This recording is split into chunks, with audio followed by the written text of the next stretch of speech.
Hey, it's Bobcat Buckley here with another Frontline Disc Golf form review. Today we are doing a backhand form review for Brad. We got Brad here on the right, Dan Brooks-Wells on the left. I will go ahead and play it through once and then I'll back it up and start the review.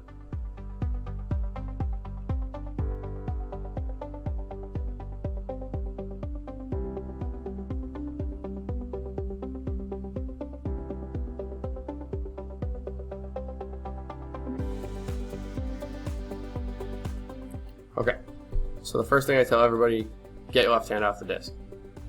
You'll see Dan has his left hand on the disc, Paul McBeth does it, a lot of people do it, but as soon as they start moving forward, the hand goes down, as you can see right here with Dan's. As soon as he starts moving forward, his hand goes down. All of the form reviews I do, and I mean literally, I think I've had one that didn't do it, and this is my 49th form review, so almost every single one, they start moving and that hand is still there. What that does later on in our throw is when we go to reach back, the disc follows the left hand and it causes you to round. It's not always the case where you're rounding when you have the left hand there, but it's pretty much all the time. Alright, I'm going to tell you to slow down and get rid of the hop. Hop it's really hard to time. When you do it correctly, it's fine. I know Eric Oakley does it. There's a few other pros out there that have a hop, but it's very hard to time and it throws the timing off. So in order to perfect our form, we want to slow down and get rid of the hop. Another big issue with all the forms I do is everybody has a really big X step. Their first step will be here, their second step will be all the way out here, and they step on their toe. Stepping on your toe causes your hips to turn early and it doesn't allow us to engage our hips.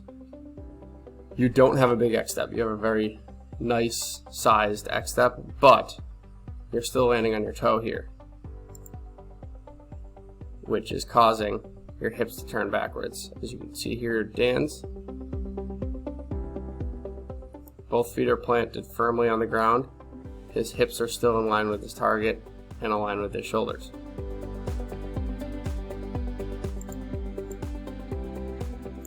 You start your reach back late, which is usually the opposite. Usually people start early, but we want to see your reach back start as soon as this front foot here comes off the ground.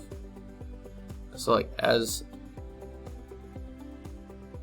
your front foot is moving forward now, your reach back should begin. If you watch Dan over here on the left, as his front foot comes out of the X step, his hand goes back. It almost looks like it's one motion.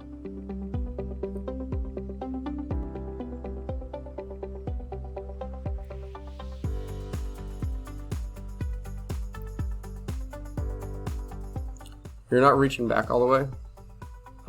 You have almost still like a frisbee throw. We want to see you get, as you can see Dan here, is all the way back. We can almost see the back of his shoulder blade here. We want you to open up those shoulders, get this shoulder here, get this shoulder here, all the way back over here, which will allow you to reach back all the way with this hand.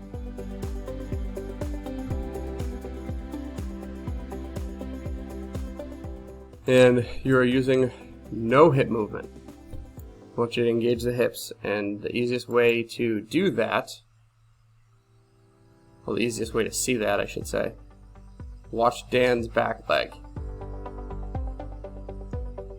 As he goes to turn, his knee turns in and his hips are engaged. Now watch you on this side. Your knee stays out as you're already pulling through, and it doesn't get turned over until the disc is almost out of your hand.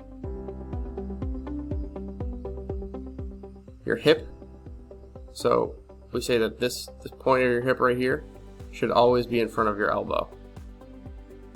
And at that point right there, your elbow comes before your hip. If you notice on Dan's, by the time his hips are now turned. So by the time he gets his elbow out, his hips are turned and his hip is still in front of that elbow. That's something really hard to focus on, but if you're doing everything properly, that should fall in line. So it's really getting that hip down, that hip movement. And the way you do that is you bend that back knee.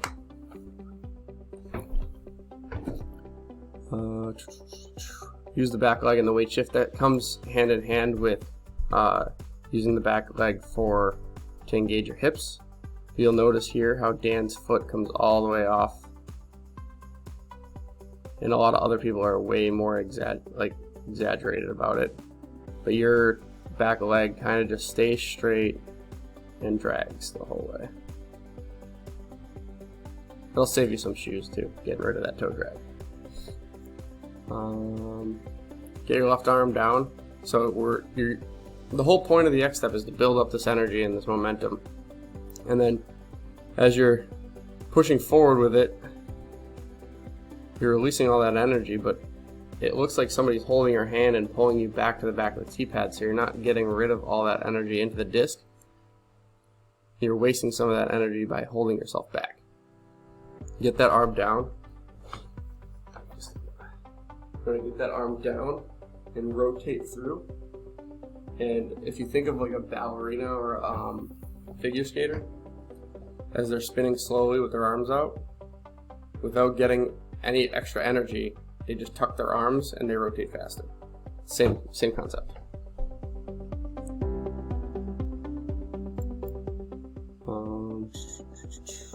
You do a really good job of getting your elbow out.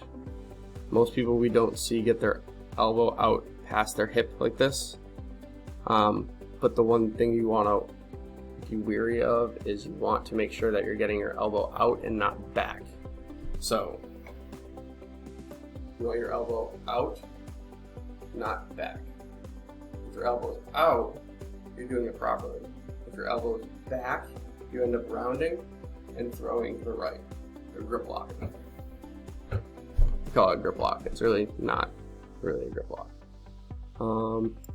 Also, I'm not sure what's going on with the glove, if you need the glove.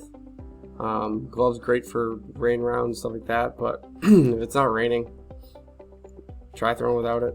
You probably already did try that.